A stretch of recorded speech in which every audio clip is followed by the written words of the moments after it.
Bonjour à tous, Cyril André pour limpers.com. Aujourd'hui, nous allons terminer la dernière partie de la série Passage Small Stakes vers Mid Stakes avec cette vidéo en NL400 sur PokerStars. Alors, durant les précédentes vidéos, j'avais plutôt abordé le jeu en Small Stakes, comment battre le jeu en Small Stakes. Ici, on va vraiment s'intéresser au Mid Stakes, donc à partir de la NL400. Alors, on va tout de suite démarrer la vidéo et on abordera justement un petit peu après tout ce qui va arriver dans cette vidéo. Alors, sur la table numéro 3 en bas à gauche, donc nous avons lancé As-Valet au bouton, nous faisons C-bet sur Dame 9-3. Alors l'adversaire nous call, l'adversaire qui avait collé en small blind, donc on peut remarquer tout d'abord qu'il a un stack inférieur à 150 big blind, pardon, à 100 big blind. Donc l'adversaire quand il nous call, sa range sera principalement composée de mains type flush draw, straight draw, voire une dame à 9. Le 3 évidemment une très mauvaise carte à seconde barrel en bluff ici avec Autoras, en sachant qu'il va rarement folder une paire et que s'il a un draw on a probablement la meilleure main. Donc ici on n'a pas énormément de value à miser, enfin on n'a aucune value à miser cette turn et je pense qu'on n'a pas énormément de fold equity non plus. Sur la table numéro 4 en bas à droite, donc on a une situation de squeeze par excellence où on a le cutoff qui raise, le bouton qui call. Ici avec 10 valets off, on va commencer directement à rentrer en guerre et on va directement 3 bêtes s'attendre à prendre le pot très souvent pré-flop. Également ajouter au fait que 10 valets c'est une main qui va pouvoir jouer assez bien post-flop. En ayant l'initiative, ça nous permettra de pouvoir tirer beaucoup de profit, faire un c-bet, gagner le pot très souvent. Donc on va pouvoir tirer pas mal de profit, c'est-à-dire faire un squeeze avec 10 valets au big blind. Et sur la table numéro 3, donc la rivière est un 5 qui ne nous améliore pas et qui est une brique complète. Et l'adversaire va checker une nouvelle fois si je me souviens bien. Alors quand il check une nouvelle fois, il a très certainement mieux que Autoras. C'est-à-dire que s'il avait des mains type valet 10 ou des mains type roi valet, voire un flush draw, je sais pas, 6-7 de carreau, il aurait très certainement misé la rivière. Parce qu'évidemment il n'a aucune value au showdown. Ici quand il check, il a très certainement une main qui peut battre Autoras, sinon il aurait misé. Une main type un 9. Quelquefois il va value bet une dame, je sais pas s'il a quelque chose comme roi dame, dame valet, c'est possible qu'il value bet lui-même. Donc quand il check, il aura plutôt souvent un 9. Le problème c'est que je suis pas certain qu'il fold si je mise la rivière en sachant que je représente absolument rien en misant cette rivière. Face à un mauvais joueur, ça peut être envisageable de miser cette rivière pour justement lui faire folder un 9 assez souvent. Face à un bon joueur, je ne miserai pas cette rivière en bluff en sachant que je représente vraiment pas grand chose en misant cette rivière, que je m'attends à me faire call très light. Bon, encore une fois, quand il check cette rivière, il aura très certainement mieux que As-Valet, mais ici je vais à me redonner avant d'en savoir plus sur cet adversaire. Et il s'avère donc qu'il avait paire de 7. Alors, 2-3 petits mots sur son call au flop. J'aime pas tellement le call avec paire de 7 sur ce type de board. Sur les boards type Dame 9-3, pardon, où il a deux overcards à sa paire, en sachant que je vais c-bet, enfin que je vais pas pot de contrôle à 9, pardon, je vais c-bet un 9, que je vais c-bet toutes les mains qui sont super anciennes. Ajouté au fait qu'en fait sur ce type de board avec Dame 9 de carreau, il va y avoir pas mal de mains que je vais pouvoir semi-bluffer au turn. Euh, des mains type valet 10 que je vais seconde barrel, des mains type roi valet que je vais très certainement seconde barrel aussi. Donc finalement, avec paire de 7, il a peut-être la meilleure main en flop, mais c'est pas pour autant qu'il va pouvoir voir un showdown gratuit, un showdown pas cher en étant en reposition. Donc, enfin là, c'est ma première main à la table, donc mon adversaire me connaît pas. Euh, mais face à un joueur agressif comme je peux l'être, donc si vous êtes en small blind par exemple avec paire de 7, je suis pas certain que ce soit très très profitable de coller un c-bet avec paire de 7 sur type de board en sachant que je vais pouvoir miser beaucoup de turns et que vous allez faire folder avec votre paire de 7. Donc plutôt que coller au flop et folder la turn, quelquefois c'est peut-être mieux de directement folder au flop. Alors, il faut pas tomber non plus dans l'excès inverse, c'est-à-dire folder toutes ces paires quand on n'a pas de son blanc, c'est pas du tout ce que je veux dire. Juste que sur certaines textures de board, notamment sur Dame 9 de carreau par exemple, ou avec deux overcards à sa paire, ajouté au fait qu'il y a pas mal de cartes, enfin pas mal de mains que je vais pouvoir barreler en semi-bluff, ça va pas être très profitable de coller paire de 7 ici. Bon, il s'avère qu'il est gagné, que le board n'est pas venu de manière décente pour que je puisse bluffer. Mais la majorité du temps, je vais pouvoir lui voler le coup sans trop de difficulté. Sur la table numéro 4 maintenant, donc notre squeeze a été collé par le joueur au big blind, le joueur au bouton, pardon. On se retrouve un up sur un board à suite, donc qui est un excellent board à faire un c-bet après avoir 3 bêtes pré-flop. L'adversaire aura souvent, sa range sera souvent composée de mains type des pocket pairs ou des mains type roi dame, dame valet, valet 10, 10 et 9, etc. Quelquefois il aura un as, mais enfin ça reste quand même une partie infime de sa range et globalement je peux retirer beaucoup de profit si à faire un c-bet. Par contre, je suis pas tellement content de mon sizing. Je crois que je fais un sizing un peu trop faible, donc je fais 52 dans 107. Alors, c'est vrai que sur un board à 8-8, il n'y a vraiment aucune raison de faire un gros c-bet. Néanmoins, ici, je m'en suis pas rendu compte, mais j'ai fait moins de la moitié du pot. Et j'aurais préféré plutôt faire quelque chose comme 60. Je suis pas sûr que ça change énormément, mais bon. Globalement, je préfère toujours faire quelque chose comme 55% de la taille du pot. Ici, j'ai fait légèrement moins. J'aurais préféré peut-être miser quelque chose comme 60. Mais bon, globalement, ça change pas grand-chose. Et sur un board As 8-8 très très dry, de toute façon, il n'y a aucune raison de miser beaucoup. Si on a un As, on n'aura aucune difficulté à le mettre à tapis à la rivière si jamais il colle notre C-bet. Et si on n'a pas d'As, mais de toute façon, c'est mieux, ça nous permet d'économiser les fois où il a touché ce board. En sachant que je m'attends à faire playback sur ce type de board quasiment jamais. En sachant que j'ai 3 bêtes pré-flop, que c'est un board qui touche énormément ma range. Et que je vais jamais folder un As évidemment s'il me raise. Donc de toute façon, ici, j'ai pas énormément de raison de protéger non plus, c'est plus essayer de construire le pot petit à petit. Alors il s'avère que l'adversaire donc raise all-in sur mon c-bet, c'est assez surprenant sur un board As 8-8. Je m'attends à ce qu'il fold très souvent, qu'il call quand il a un As, en espérant que je continue à bluffer. Pardon.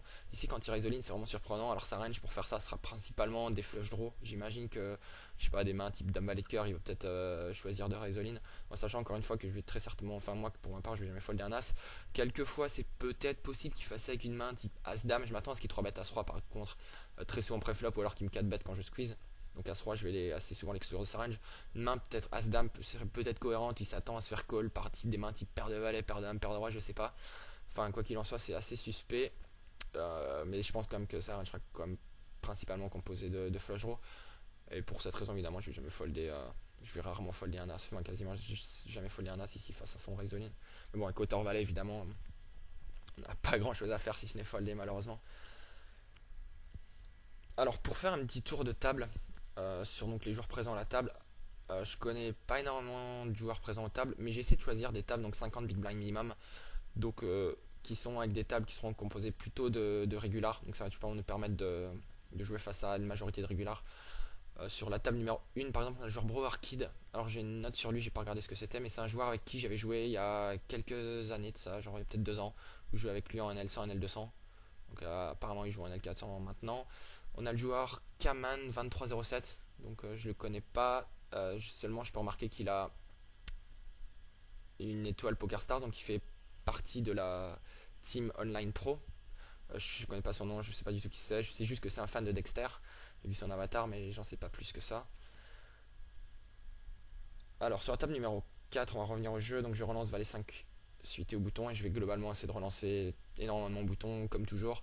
Et toutes les mains suitées, je vais les relancer quasiment systématiquement, à moins que les joueurs en blind soient vraiment, enfin vraiment 3 bêtes énormément. Euh, mais il faudra vraiment qu'ils 3 bêtent beaucoup pour pas que je relance énormément de boutons quoi qu'il arrive. Donc ici je vais relancer Valet 5. Sur la table numéro 1, donc j'ai collé un raise UTG avec Dame Valet de trèfle. Nous retrouvons un heads up sur un board Valet de 3, donc il y a un excellent board pour ma main. Je trouve top pair sur un board très dry. Mon adversaire check. Alors c'est assez surprenant que mon adversaire check. Notamment sur ce type de board qui est très dry, où je m'attends à ce qu'il s'ébête ses mains type R très souvent. Donc si quand il check, j'aurais tendance à penser qu'il a de la showdown value. Mais à côté de ça, je m'attends à ce qu'il s'ébête également toutes les mains qui sont meilleures que la mienne. C'est-à-dire que s'il a roi valet, enfin si la roi valet est mieux, je m'attends à ce qu'il s'ébête quasiment 100% du temps. Donc ici je vais miser pour value, m'attendre à me faire coller. Et justement, donc m'attendre à me faire coller dans la mesure où quand il check ce flop, je m'attends à ce qu'il ait quelque chose. Parce que s'il avait rien, il aurait très certainement ses bêtes ce flop. C'est un board très dry, les gens se battent énormément. Donc si je sais pas s'il avait 9 et 8, je m'attends à ce qu'il se bête. Donc quand il check, il aura très certainement une main qui est moins bonne que la mienne, mais qui va pas folder. Donc ici évidemment avec Dame Valet, je vais miser pour value, je m'attends à me faire coller par mon mien, c'est très bien, je vais gagner de l'argent à ce qu'il me colle.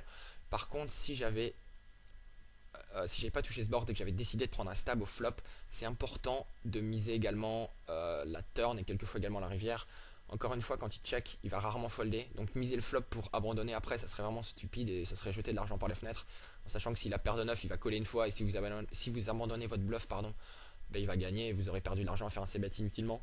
Alors que si vous continuez à miser la turn, il va peut-être folder des mains type paire de 7, paire de 8. Donc c'est important justement sur ce type de board quand vous faites un c-bet, ça va être ça va être souvent intéressant de faire des multiples barrels et pas seulement se contenter d'un bet au flop et abandonner si jamais il a collé, étant donné qu'il va coller quasiment 100% du temps quand vous allez battre ce flop. Ouais, c'était juste une petite parenthèse à ce niveau-là.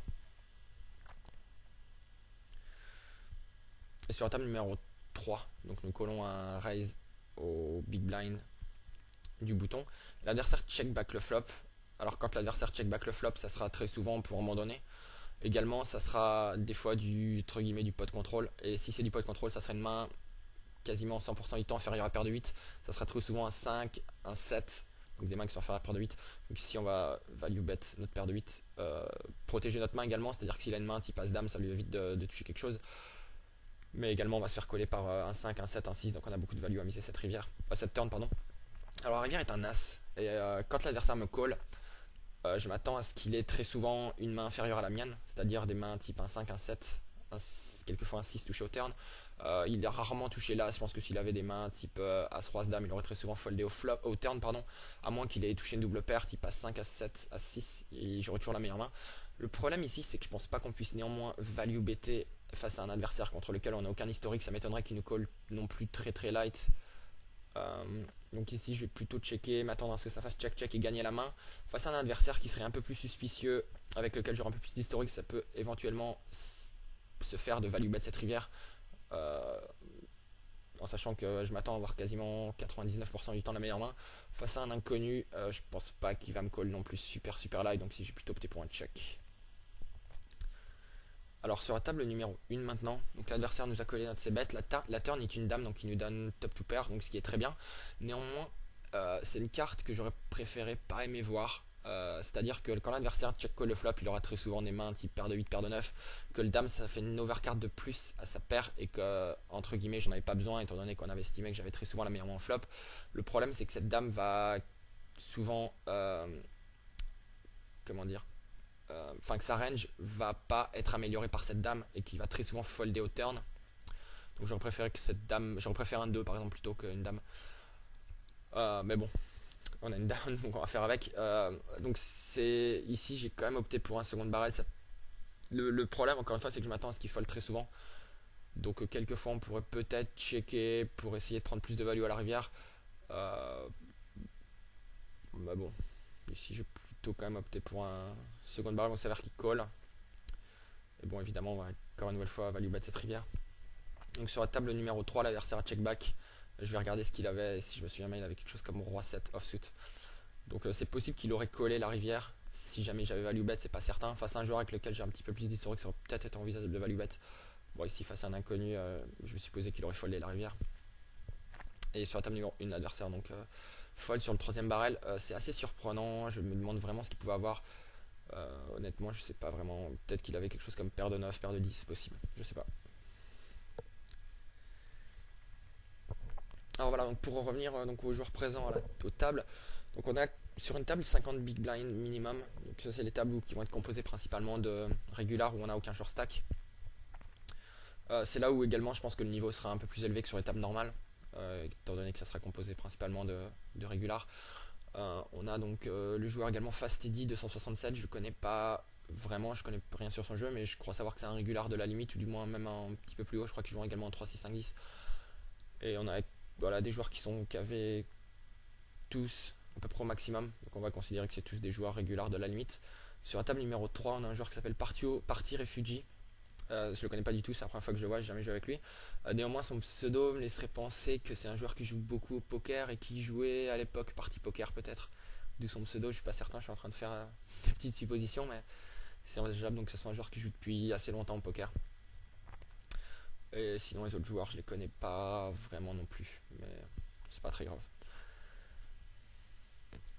Alors sur la table numéro 1, donc nous allons relancer paire de 5 comme nous allons relancer évidemment toutes les paires dans toutes les positions. Alors nous retrouvons sur un pot à 3 joueurs avec paire de 5 sur valet 10 4. Et ici je vais éviter le continuation bet face à deux adversaires. C'est un board qui va globalement toucher assez bien leur range de call. Ajouté au fait que j'ai absolument aucune équité si jamais je suis call à moins que je touche un de mes deux outs. Mais que face à deux adversaires sur ce type de board, je vais pas c-bet paire de 5. Si j'avais quelque chose comme As-Roi par exemple, j'aurais plus opté pour un c-bet en sachant que mon equity sera largement supérieur face à leur calling range, c'est-à-dire des mains, je sais pas, type Dame Valet par exemple. As-Roi ça a beaucoup plus d'équité que paire de 5. Donc ici avec paire de 5, je vais simplement abandonner et pas faire de c-bet. C'est voilà, si c'est des c-bet, c'est quelque chose d'assez bien, mais il faut pas non plus les faire systématiquement, notamment face à deux adversaires quand on a absolument aucune equity comme ça peut être le cas ici avec paire de 5. Je pense que abandonner est beaucoup mieux plutôt que de faire un c-bet.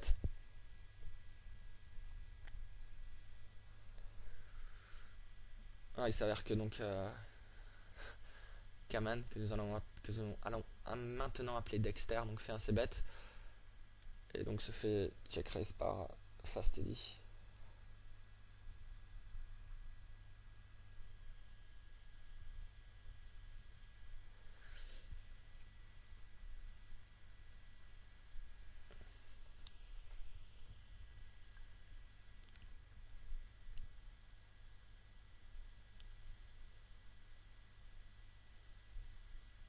le seul joueur qui finalement semblerait peut-être, du fait de les deux joueurs qui sembleraient peut-être les plus faibles du fait de leur stack size, c'est sur la table numéro 2, le joueur en haut à gauche, Matt Johnson 8, qui a seulement 224$, et Friends Wars 118 sur la table numéro 3. C'est quelque chose que je répète assez souvent, ce qui concerne les stack size, mais je vous assure que c'est vraiment, c'est une bonne indication sur le joueur. Les joueurs qui sont pas cavés à 100 big blind seront souvent plus faibles. Alors sur la table numéro 2, donc on a un joueur qui rise au cutoff. Et donc nous avons roi valet off ici au small blind. Alors c'est vrai que j'ai horreur de joueur position. Ici j'ai foldé, j'aurais peut-être préféré plutôt avoir call finalement, notamment du fait qu'on a le joueur Matt Johnson qui a seulement 220$ au big blind. J'aurais préféré avoir call, ici j'ai foldé, mais après coup je pense que c'est un peu trop de taille de folder roi valet ici. S'il y avait un bon joueur en big blind, le fold me gêne moins. Ici par contre avec Matt Johnson 8 au big blind, je pense que le call aurait été beaucoup mieux. Donc on va regarder cette main parce que ça va être intéressant justement pour nous donner des indications sur nos adversaires. Donc tout d'abord on a Matt Johnson 8 qui donc bet roi 7 10 rainbow, donc qui fait un tout petit donc bet contre mise 12 dans quelque chose comme 25. Donc le joueur qui avait relancé call.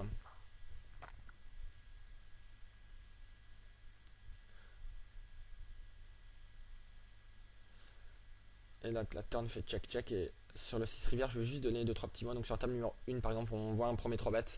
Vous allez voir que ça va être globalement assez agressif. Donc on essaiera justement aussi de voir un petit peu comment on va essayer de jouer face à cette agressivité là. Et sur la table numéro 4 maintenant, donc nous avons As valet off au small blind. Et ici donc nous allons coller principalement parce que donc, notre main est évidemment donc, meilleure que la range d'ouverture d'un regular au cutoff. On va pouvoir dominer la majorité de ses as, la majorité de ses valets. Donc c'est la principale raison pour laquelle je vais call. Donc sur la rivière, sur la table numéro 2, et sur ce bord, sur la table numéro 4, je vais simplement abandonner en étant totalement raté le flop. Donc sur la table numéro 2, donc on va essayer de voir le showdown, c'est assez intéressant, je vais mettre pause. Alors donc il s'avère que donc, le joueur Matt Johnson 8 avait donc bet avec une gutshot 6 et 9, donc une main très faible sur roi 17, et que le joueur donc Awesome 0-2, je sais pas quoi, donc il a collé son donc bet et son bet rivière avec valet 7. Alors ça peut nous apprendre déjà plusieurs choses. Tout d'abord c'est que le joueur Matt Johnson, quand il donc bet, et ça c'est quelque chose d'assez juste pour la majorité des joueurs, notamment qui sont inférieurs à 100 big blind, c'est que quand ils donc bet ils ont généralement des mains très faibles. Donc ici à la place du joueur au cutoff, ça aurait été intéressant de raise son donc bet. Si jamais on n'avait aucune paire, si on n'avait rien, ça aurait été intéressant de raise son donc bet. On va s'attendre à ce qu'il fold très très très souvent. Et la deuxième chose importante à noter, c'est qu'on a le joueur au cutoff qui a relancé valet 7 offsuit, qui est quand même une main très très faible. Et je m'attends en fait, je connais pas ce joueur, mais j'imagine qu'il a relancé cette main pour la seule et unique raison que le joueur Matt Johnson était au big blind, c'est-à-dire qu'il a envie de jouer un maximum de coups en étant en position contre le joueur qui est probablement entre guillemets le plus faible de la table. Donc ça c'est une très bonne chose de sa part, c'est-à-dire jouer énormément de mains en position contre le joueur le plus faible de la table. Mais nous, ce que ça va nous permettre de faire peut-être, c'est que en ayant vu cette main qui a le showdown, donc il avait lancé valet 7 off au cutoff quand le joueur Matt Johnson était au big blind, c'est-à-dire que maintenant je vais probablement essayer de le 3-bet beaucoup plus ces ouvertures du cutoff, en sachant qu'il va ouvrir, s'il relance valet 7, sa range d'ouverture au cutoff sera immense. On va pouvoir tirer beaucoup de value à 3 bêtes, énormément de mains ici au small blind. En fait, ça va être même différent de ça, c'est-à-dire qu'on va coller des mains qui sont décentes pour faire rentrer également le joueur Matt Johnson dans la main. C'est-à-dire si on a des mains type roi dame par exemple, je pense qu'on a plus de value à call et essayer que Matt Johnson rentre et pouvoir jouer un peu post-flop contre lui plutôt que 3 bêtes et s'attendre à ce que Matt Johnson fold. Mais par contre, si on a des mains très faibles, ça va être pouvoir intéressant de 3 bêtes. L'ouverture du cutoff qui aura une range très très très large et qui va devoir folder sur nos 3 bêtes très souvent. Donc voilà, c'était 2-3 petits mots sur cette main. Je pense que c'est intéressant à la détailler complètement comme ça. Et justement, ça c'est quelque chose qu'il va falloir que vous fassiez de plus en plus, notamment à partir de la 400, vraiment observer énormément ce qui se passe à la table, voir les mains qui vont showdown, voir de quelle manière vous allez pouvoir vous adapter, comment vous allez pouvoir modifier votre jeu pour essayer d'exploiter telle ou telle chose. Donc c'est ce qu'on a fait sur cette table 2.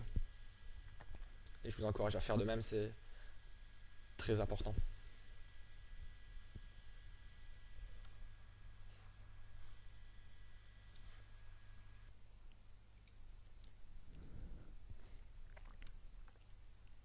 Sur la table numéro 1, je vais folder 9 et 5 suités. Je vais essayer de jouer globalement toujours assez tight face aux reg quand je suis en small blind et qu'ils sont en big blind. À savoir que je m'attends à ce qu'il me colle avec des ranges super larges et que ça va être très difficile de pouvoir tirer du profit avec une main très faible en étant hors position. Donc ici je vais simplement abandonner une main aussi avec 9-5. Sur la table numéro 4 maintenant, donc nous allons coller un raise UTG plus 1 avec 10 et 9 suité. Donc l'adversaire check le flop 10-8-7 avec 3 cœurs. Nous avons donc top pair, une open ended et pas de cœur. Alors quand l'adversaire check, ça sera très souvent pour check folder. C'est un board très connecté qui touche. Enfin, s'il a absolument raté le flop, je sais pas s'il a As roi de pique par exemple, je m'attends à ce qu'il check fold très souvent.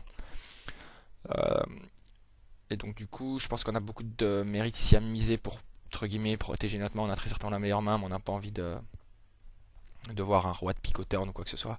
Donc si on a beaucoup de raisons ici à se bet ce flop en sachant que il va très souvent folder et que si jamais il call, donc comme c'est le cas ici, donc quand l'adversaire call, en fait sa range sera vraiment différente de celle qu'on pouvait lui attribuer quand il check, c'est-à-dire qu'il va check folder très souvent maintenant. Alors quand l'adversaire check call ce flop, il aura très souvent une main décente, je pense, mais sans cœur. C'est-à-dire qu'il aura très souvent, qu'il aura sa range comprend par exemple des mains type paire de valet mieux, c'est-à-dire paire de valet, par exemple paire de valet noir. Enfin paire de valet c'est peut-être différent encore parce qu'il a une gutshot plus une overpair, mais peut-être paire de dame est mieux par exemple, avec simplement une overpair sans cœur, une main avec laquelle il a vraiment aucune envie de stack off dès le flop, c'est-à-dire qu'il a aucune envie de bet le flop, se faire raise, et après il sait plus du tout quoi faire avec paire de dame noire, et ça va être assez difficile de pouvoir jouer. Donc ici ça m'étonnerait pas qu'il ait ce type de main. Des mains par exemple type As-10 aussi, c'est possible qu'il ait As-10 de pique par exemple, une main avec laquelle aussi il a très certainement la meilleure main, mais il n'a aucune envie d'être raise sur un board très connecté où il a aucun cœur. Donc finalement, sa range sera quand même globalement assez décente. Donc ici la question se pose à savoir seconde barrel ou pas, en sachant qu'à l'heure actuelle je pense que ma main est plus faible que la sienne. Néanmoins j'ai opté pour un second barrel pour plusieurs raisons. La première c'est que en fait on a une equity qui est vraiment loin d'être négligeable avec on a probablement nos deux pair out plus le tirage de quinte par les deux bouts. Donc on a un valet, un 9, un 6 qui va nous donner très certainement la meilleure main, ajouté au fait que tous les cœurs seront des cartes qu'on va pouvoir bluffer à la rivière. Et ça c'est voilà, je pense que quand il check call le flop, il aura quasiment jamais aucun cœur. Sinon, il aurait essayé bet le flop. S'il avait un cœur dans la main, s'il avait une paire un cœur, il aurait essayé bet le flop. S'il avait As-Roi avec l'As de cœur, il aurait essayé bet le flop. S'il avait flopé la flush, je m'attends à ce qu'il s'ébête le flop également très souvent parce que c'est un action flop comme on peut appeler ça et je vais lui donner de l'action sur ce type de board s'il a flopé la flush. Donc finalement il aura très souvent une main meilleure que la mienne mais sans cœur. Et du coup je vais pouvoir, je vais second barrel. Tout d'abord pour l'équité que j'ai dans la main, c'est-à-dire que je vais value bet la rivière si j'améliore, à savoir un 9, un valet ou un 6 et je vais bluffer tous les cœurs à la rivière également. Donc c'est mon plan, c'est pour cette raison que je vais bet cette turn en fait. En sachant encore une fois que je m'attends quand même très souvent à ce qu'il ait une main quand même supérieure à la mienne au turn.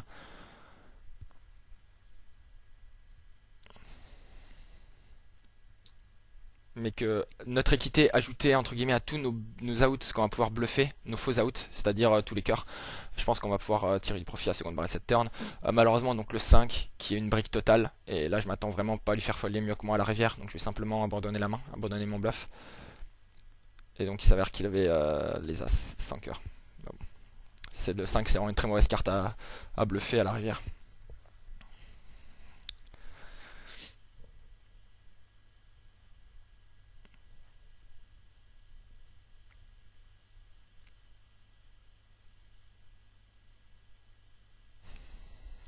On continue à jouer agressif sur la table numéro 3. Donc nous relançons 6-7 et faisons un c-bet sur valet 10-10 et prenons le pot.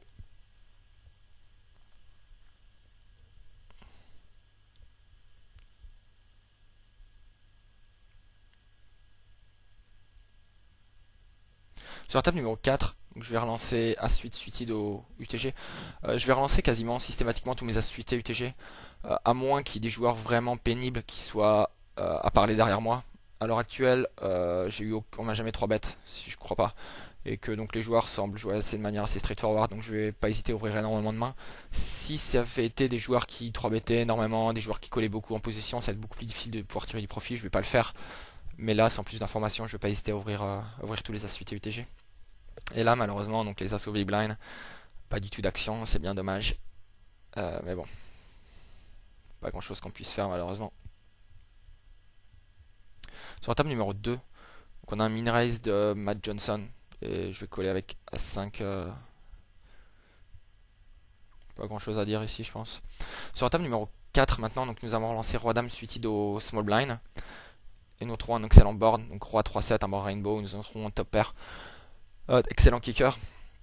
Nous allons faire un c-bet comme nous le ferions avec une très grosse partie de notre range d'ouverture au small blind. L'adversaire nous call et la turn est un valet de cœur. Alors ici je me suis posé la question, à savoir seconde barrel ou check. Et je voulais revenir sur ce point justement pour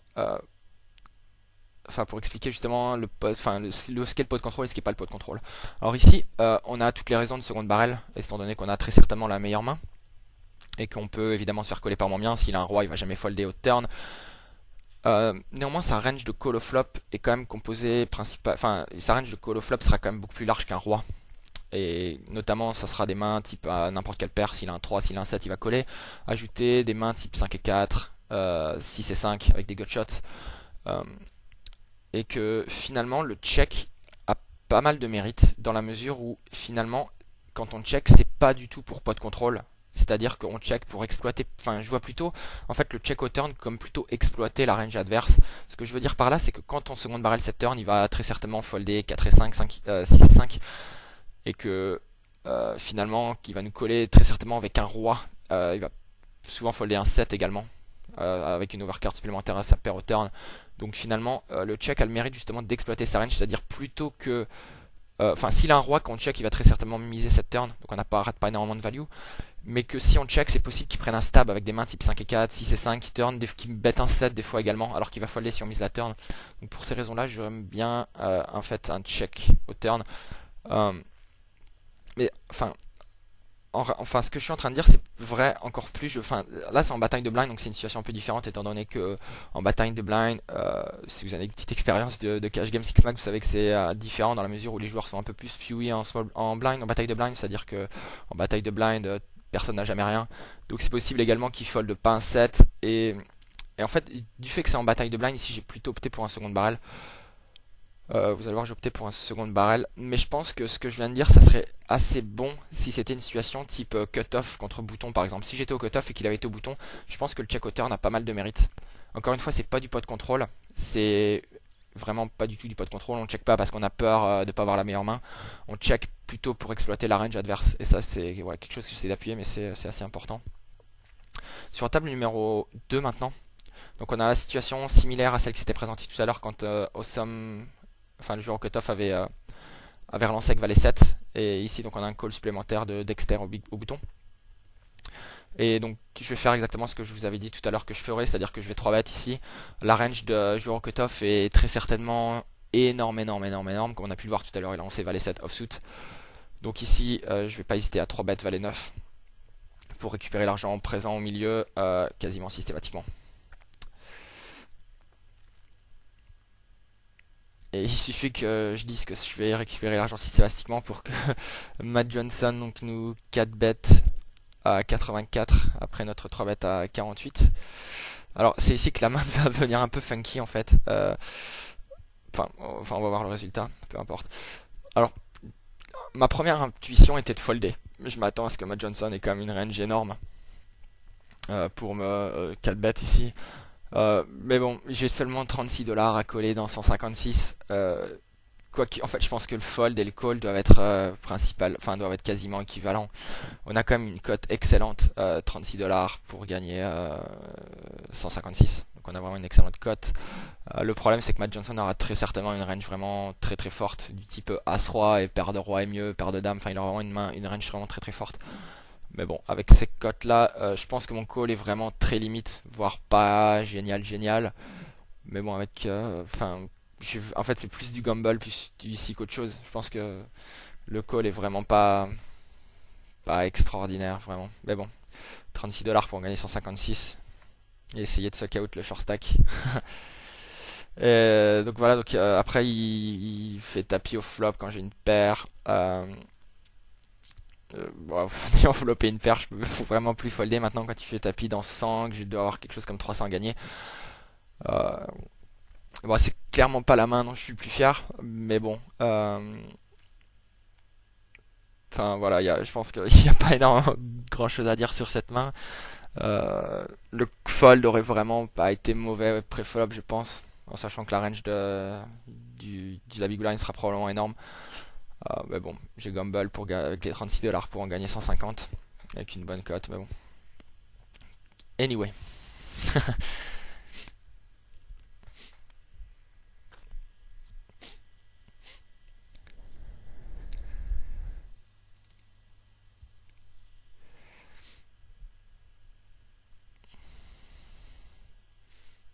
Et ce qu'on peut remarquer également, c'est que maintenant que le joueur Awesome, donc qui vient de se mettre sit-out, c'est possible qu'il se soit mis sit-out tout simplement parce que je viens de stacker le joueur au big blind et que je sais pas si c'est le cas, ça se trouve il avait prévu de se mettre sit-out, enfin là je suis en train de faire des suppositions, c'est pas du tout le cas, enfin j'ai vraiment aucune idée de la raison pour laquelle exact il s'est mis sit-out, mais néanmoins ça serait pas forcément une mauvaise chose de sa part, et je t'encourage ça à vraiment faire attention à la table sélection et essayer de choisir des tables. Enfin, il y a énormément de tables disponibles sur le net, sur tous les logiciels de poker qui puissent exister. Il y a vraiment, vous avez l'embarras du choix pour trouver des tables.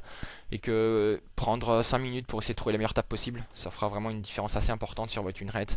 Notamment sur les limites où vraiment les régulars commencent vraiment à pas être très mauvais, enfin, commencent à être vraiment décents. Je pense qu'il y a quand même beaucoup de value, beaucoup de mérite ici à table select et à prendre des tables avec des mauvais joueurs plutôt que jouer avec 5 très régulars. Aussi c'est différent étant donné que je suis en train de faire une vidéo et que ici justement donc j'essaye d'avoir une vidéo face au jeu, face au régular, donc je suis parfaitement assis à cette table, j'en suis très content. Également je pense également aussi avoir un edge sur probablement enfin la majorité des joueurs présentables si ce n'est tous, mais qu'il y a quand même pas mal d'intérêt ici à table select et à jouer enfin à vraiment essayer de choisir au mieux cette table.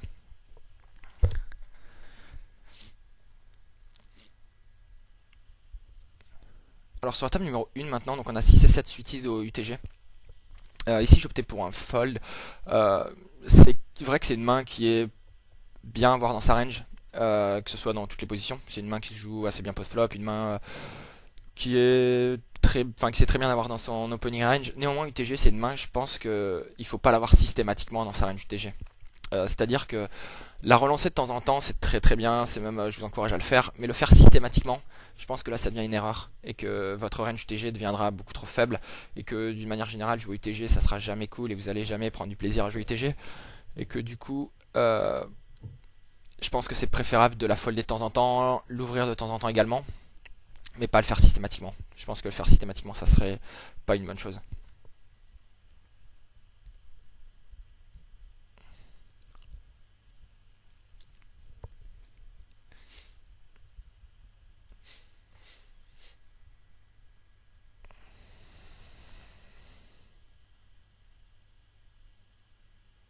Encore une fois sur la table numéro 2, donc nous allons offrir toutes les mains suitées comme valet 3.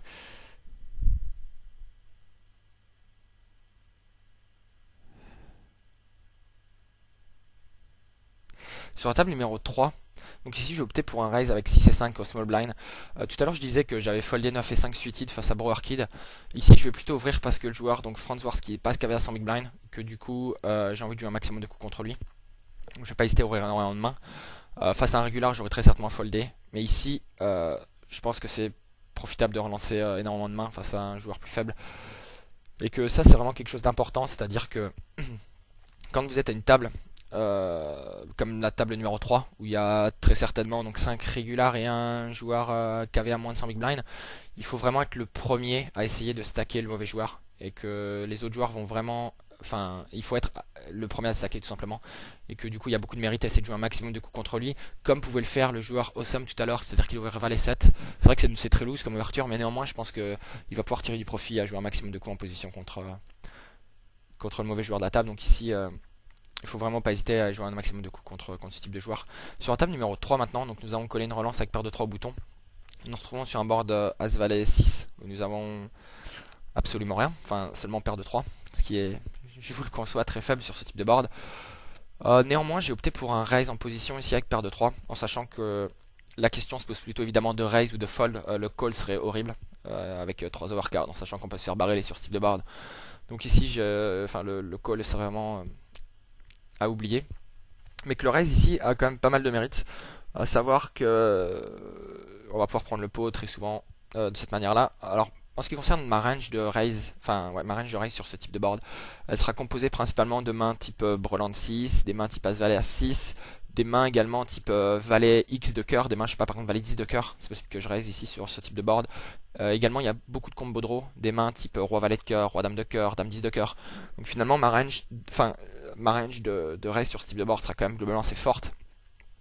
Et que je m'attends pas non plus à ce que l'adversaire playback souvent. C'est-à-dire que je m'attends pas à ce qu'il 3 bet en bluff si souvent que ça, parce que si j'ai roi dame de cœur, je vais évidemment pas hésiter à envoyer mon tapis. Et que donc finalement je m'attends. Également c'est un board SI, donc sans As ça va être très difficile pour lui pouvoir faire quoi que ce soit. Et je m'attends pour ces raisons-là à avoir beaucoup de fold equity sur son raise. Et c'est ce qui se passe et je prends un pot que j'aurais pas pu gagner autrement qu'en raisant, donc ce qui est plutôt bien.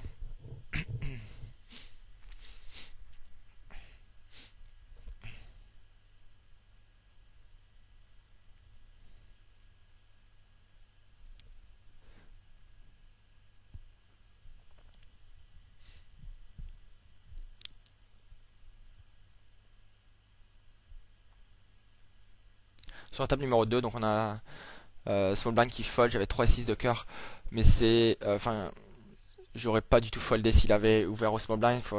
J'encourage à jouer vraiment très très loose au big blind, notamment là on est à quasiment 150 big blind deep, donc ici la position c'est vraiment une arme très intéressante que je vais pouvoir utiliser dans ces batailles de blind. Alors maintenant sur la table, donc encore une fois numéro 2, nous avons paire de 9 au small blind. Ici on a plusieurs options qui s'offrent à nous, le call, également le 3 bet. Et donc je voulais justement apporter des pressions sur le 3 bet ici. J'ai opté pour un 3 bet, tout d'abord parce que paire de 9 est évidemment une main qui est largement devant la range adverse. C'est assez évident, en 3 indeed le bouton va ouvrir quelque chose comme je sais pas 80% de ses mains, donc évidemment paire de 9 c'est largement devant. Donc on a un avantage d'équité qui est assez énorme, et pour ces raisons là je pense que c'est important de ne pas hésiter à 3 bet énormément quand l'avantage d'équité est aussi énorme que peut l'être ici.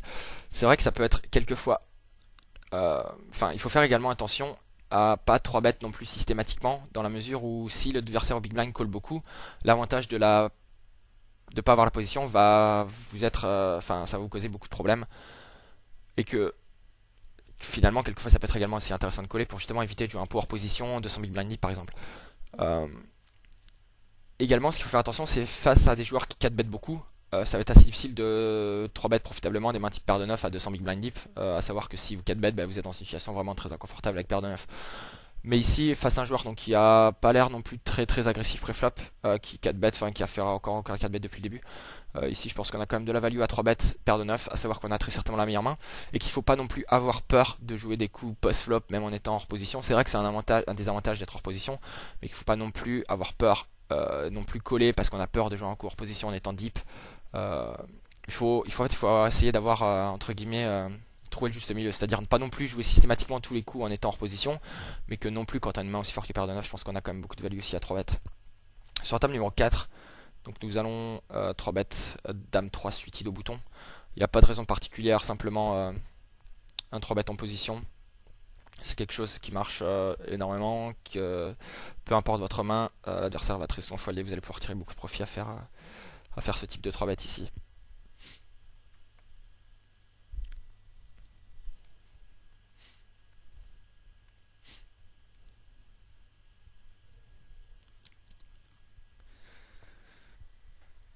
Le joueur Kamen 2307 qui semble très très tight, qui va folder une nouvelle fois encore en, en small blind quand j'étais en big blind, que le bouton est foldé.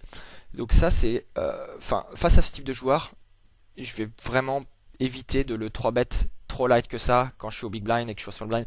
C'est d'être un joueur qui a compris qu'il fallait être assez tight en small blind, et que du coup je vais plutôt opter pour le coller avec une range très large, mais que néanmoins je vais pas le 3 bet si light que ça quand on est au small blind, en sachant que sa range de small blind semble a priori assez forte. On a un échantillon évidemment très faible, donc on peut pas non plus tirer des conclusions trop hâtives, mais jusqu'à présent il a l'air d'avoir joué très très très tight en small blind, et donc du coup je vais plutôt éviter de le 3 bet trop light en bataille de blind. Alors sur la table numéro 2 maintenant, donc on a une situation assez intéressante. Donc le bouton raise, le big blind 3 bet. Donc Dexter qui 4 bet au bouton. Et donc joueur au big blind donc décide 5 bet tapis. Et alors donc on peut voir le showdown, donc As-3 pour le bouton et 10 et 7 pour le joueur Big Blind. Et justement donc c'est le type de choses que vous allez commencer à voir notamment en L400, des joueurs qui sont vraiment très agressifs pré-flop. Bon évidemment ici son 5 bet all-in avec 10 et 7 est assez light, je vous le conçois. Donc 2-3 petits mots donc face à ce type de joueur qui est capable de faire tapis avec 10 et 7, il y a plusieurs adaptations qu'on va être capable de faire, notamment donc au bouton, c'est-à-dire dans ce type de situation quand on est au bouton et qui 3 bet au big blind, ça va être de 4 bet beaucoup moins en bluff mais beaucoup plus pour value, c'est-à-dire des mains type paire de 9 par exemple. Face à un joueur qui 5 bet all in 10 et 7, je pense qu'on a énormément de value à 4 bet call paire de 9 par exemple au bouton, mais qu'on a beaucoup moins à le faire avec As 2 par exemple. Donc c'est vraiment quelque chose de... En fait face à ce type de joueur je vais avoir une range de 4 bets qui sera peut-être équivalente en termes de pourcentage, mais qui sera complètement différente avec l'échantillon de mains, enfin avec les mains qui seront dans ma range. C'est-à-dire que je vais pas du tout avoir, enfin je vais quasiment avoir aucun bluff de 4 bets, mais je vais plus avoir des 4 bets pour value. C'est juste 2-3 petits mots sur l'adaptation qu'on peut avoir face à ce type de joueur. Sur la table numéro 1 maintenant, donc nous avons 10 paires de 4 UTG, et nous nous retrouvons un sur un board roi 17, qui est un très mauvais board pour ma paire de 4 évidemment. Ajouter à ça que c'est un board qui va très souvent toucher sa range, et si je vais plutôt directement abandonner. Ça serait une erreur de ces bêtes, trop souvent ce type de flop avec R, et pour abandonner après si jamais on est collé, en sachant qu'il va très souvent coller, enfin qu'il va coller avec une range très très large. Donc ici je pense qu'il est préférable de simplement abandonner directement dès le flop et pas faire de ces bêtes.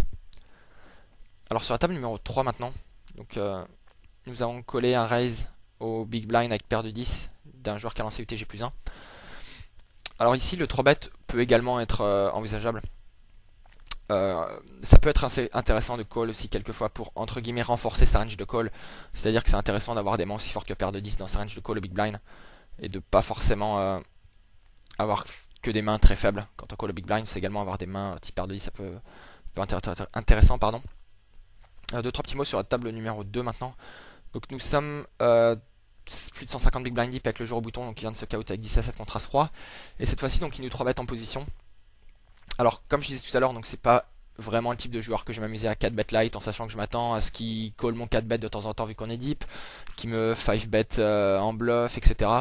Je vais simplement fold des paires de 3 ici, je pense qu'on peut pas faire grand chose d'autre. Par contre, donc vu qu'il vient de suck out aussi la main d'avant, je m'attends à ce qu'il joue de manière un peu plus straightforward les mains d'après, notamment là c'est la main genre qui doit arriver juste après. Et ici je m'attends plutôt également à ce qu'il ait une main assez décente du fait qu'il vient de suck out la main d'avant et qu'il va plutôt opter pour jouer peut-être un peu plus straightforward. Donc ici je vais simplement folder ma paire de 3.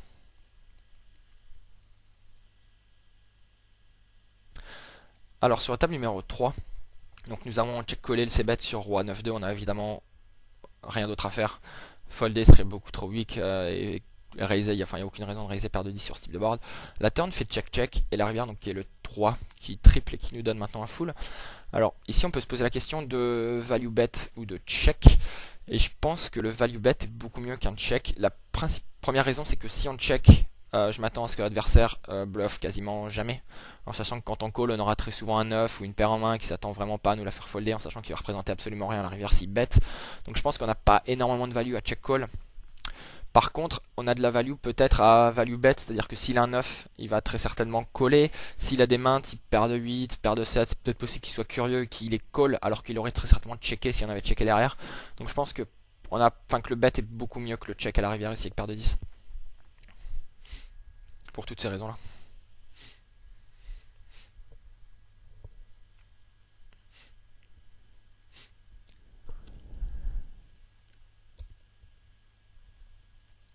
Sur la table numéro 4, donc nous avons un raise du joueur au bouton. Nous avons paire de 7 au big blind. Et donc la small blind vient à 3 bêtes. Et ici, évidemment, on a absolument rien d'autre à faire si ce n'est folder. Le call serait beaucoup trop marginal avec paire de 7, en sachant que si on call, c'est envisageable que le bouton 4 bêtes auquel cas on va devoir folder. Et que même en callant, ça va être très difficile de pouvoir tirer beaucoup de profit ici face à... Enfin, dans cette situation, je pense que le fold est beaucoup mieux ici avec paire de 7 que... Évidemment, 4 bet call serait beaucoup trop light avec paire de 7 également. Le fold est beaucoup mieux. Pas besoin de s'étendre énormément sur cette main. Mais... par exemple, si on avait collé ici, on aurait été vraiment dans une situation inconfortable face à un 4 bet du bouton. c'est mieux directement d'éviter ce type de situation en foldant directement pré-flop.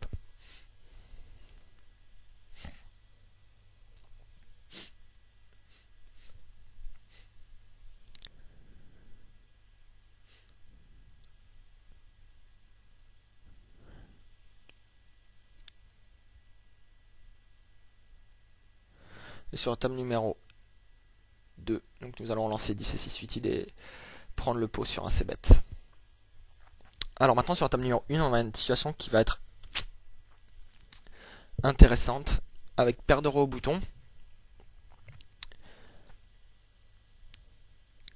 Face à une relance du joueur UTG plus 1. Et donc nous avons également, ce qu'il faut noter, c'est qu'on a le joueur Gen 415 donc, qui est au big blind, le joueur qui est présent également sur la table numéro 2. Le joueur qui a fait donc quelques 3 bets, qui semble 3 bets assez light. Tout à l'heure il fait que 10 et 7, il m'a 3 bets la main d'avant quand j'avais paire de 3.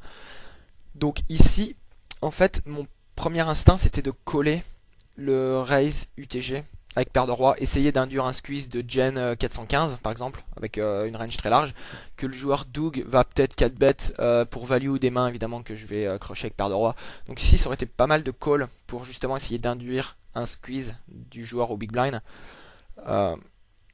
Mais finalement je vais opter pour un 3 bet après que le joueur fasse steady et call. Ici on a une situation vraiment de squeeze trop profitable à laisser passer, c'est à dire qu'ici on a une situation où je vais pouvoir squeezer en bluff tellement souvent qu'il faut également que je puisse le faire avec des mains type paire de roi. Je m'attends pas forcément à ce qu'on me donne énormément de crédit quand je vais 3 bet paire de roi au bouton ici. Donc je pense que je vais pouvoir induire beaucoup d'actions ici à faire un 3 bet avec paire de roi. Et je pense que ici le 3 bet est beaucoup mieux. Si le joueur fast steady avait fold, j'aurais call pour justement peut-être essayer d'induire un squeeze de Gen 415. Mais maintenant je vais simplement opter pour un 3 bet. Alors on a plusieurs mains donc, qui se déroulent en même temps. Je vais faire pause pour essayer de les détailler tout un petit peu. Alors sur la table numéro 3, tout d'abord donc nous allons coller un raise au bouton avec roi valet off. Et donc nous allons coller un c-bet sur roi 4-7. Ici il n'y a pas grand chose à dire. On n'a aucune value à raiser également. On n'a aucune raison de faire quoi que ce soit d'autre que call simplement. Donc on va simplement coller. Sur la table numéro 2 maintenant. Donc nous allons coller un raise au big blind du joueur au bouton avec As-10. L'adversaire check back 6-8-9. Et ici, j'ai opté pour un bet au turn. Alors c'est vrai que vous allez pouvoir me dire que je vais probablement pas faire folder mieux que ma main quand je bet la turn. Néanmoins, je pense que c'est également ma seule chance de gagner la main. C'est-à-dire que c'est vrai que c'est pas une raison, parce que c'est vrai que si je mise cette turn, je m'attends pas à ce qu'il fold moins bien que moi. Mais je pense néanmoins que le bet est quand même profitable. C'est-à-dire que si je check, je vais devoir folder s'il mise évidemment. Enfin, ça va être difficile de pouvoir coller avec Autoras. Enfin, ça va pas être profitable même du tout de coller avec Autoras au turn. En étant hors position ici dans ce type de situation là. Donc finalement c'est pas pour autant que je vais pas me faire coller avec moins bien que le bet n'est pas profitable. Ici c'est vrai que on va pas se faire coller par moins bien, mais néanmoins ça va être notre seule manière de pouvoir gagner cette main. S'il a rien, il va très certainement prendre un stab au turn et je vais folder. Et donc du coup c'est mieux de simplement bet directement. Alors sur la table numéro 2 maintenant, donc l'adversaire seconde barrel la turn. Bon, il y a énormément, pas grand chose à dire non plus tout de suite, c'est-à-dire que nous allons coller encore une fois parce qu'il y a énormément de tirages sur ce type de board et que roi valet est également au top de notre range et que voilà, il n'y a pas énormément de choses à dire. On a évidemment un call très facile à faire. L'adversaire check la rivière et ici quand il check la rivière par contre on a quasiment 100% du temps la meilleure main. Et pour ces raisons-là, nous allons value bet, espérer que l'adversaire se fasse des idées, nous mettre sur 5 et 6, nous mettre sur des tirages couleurs ou quoi que ce soit. Ici, on a de la value évidemment à miser, avec ce qui est 99% du temps la meilleure main. On va pas hésiter à value bet ici notre top pair. Il aurait très certainement bet lui-même toutes les mains qui nous battent. C'est-à-dire que s'il avait mieux que roi valet, il aurait lui-même bet cette rivière. Donc quand il check, c'est qu'il a moins bien. Et c'est que nous allons donc pouvoir value better notre paire de roi ici.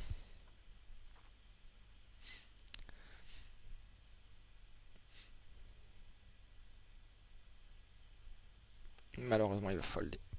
Mais bon. Sur la table numéro 4 maintenant, donc nous allons coller un raise UTG plus 1 avec paire de 6. Nous nous retrouvons sur un pot à 3 joueurs avec dame 17 avec un flush draw sur ce type de board. Et le joueur qui a relancé pré-flop fait un c-bet sur ce type de board. Bon évidemment on va folder pardon paire de 6. Mais ici je m'attends à ce que l'adversaire qui a c-bet a une range globalement très forte face à deux adversaires sur un board aussi connecté. Je m'attends vraiment pas à ce qu'il c-bet R très souvent sur ce type de board. Donc ici je vais plutôt lui donner beaucoup de crédit et m'attendre à ce qu'il ait une range globalement très forte. Mais bon, ici paire de 6 on a un fold vraiment évidemment très facile à faire. Sur la table numéro 2, donc nous allons lancer également paire de 5. Ici j'ai fait un petit misclick, j'ai lancé à 16 au lieu de 12, il n'y a aucune raison particulière. Simplement j'ai cliqué une fois de plus et enfin il n'y a aucune. Enfin il n'y a rien à voir sur ce reste, c'est simplement une petite erreur. Un misclick. Alors sur la table numéro 2, donc nous allons lancer valet 10 au small blind. Nous retrouvons un heads up face au big blind sur un board à 6-2. Nous allons faire un continuation bet et l'adversaire nous call. Bon évidemment on n'a absolument rien. Hauteur valet sur ce type de board et nous allons check folder cette turn. Juste je voulais faire 2-3 petites remarques. Donc c'est vrai que quand on regarde ce board à 6-2 et que donc on va laisser se dérouler la main. Donc voilà, l'adversaire mise la turn et je vais folder évidemment avec paire de valet, j'ai pas, enfin hauteur valet pardon, je vais pas grand chose à faire. C'est vrai qu'ici on est dans une situation où effectivement l'adversaire pourrait effectivement flotter, enfin pour avoir une range très faible de call au flop et de bet turn, que sa range n'est pas composée exclusivement d'as, possible qu'il flotte avec énormément de mains qui ont une value au showdown, etc. Le problème c'est qu'il faut pas non plus être parano, et ça c'est vrai c'est l'erreur que font pas mal de joueurs quand ils montent de limite à ce qu'on appelle le fancy play syndrome, s'attendre à ce que tous les joueurs playback, etc. Ça c'est quelque chose qu'il vous conseille vivement d'essayer d'éviter au maximum. C'est-à-dire qu'ici, par exemple, seconde barre cette turn en se disant ah, il est en train d'essayer de m'outplay, il est en train de me flotter avec roi dame et je vais pouvoir lui faire folder au turn si je suis seconde barrel. Ça c'est vraiment le type de raisonnement qu'il faut absolument que vous n'ayez pas dans votre esprit et essayer de jouer voilà tout simplement un jeu solide. Et ici effectivement c'est possible que de temps en temps il me bluffe avec rien du tout, enfin un 6-2 c'est un board assez décent pour lui de se flotter en sachant que je vais abandonner si j'ai pas d'as.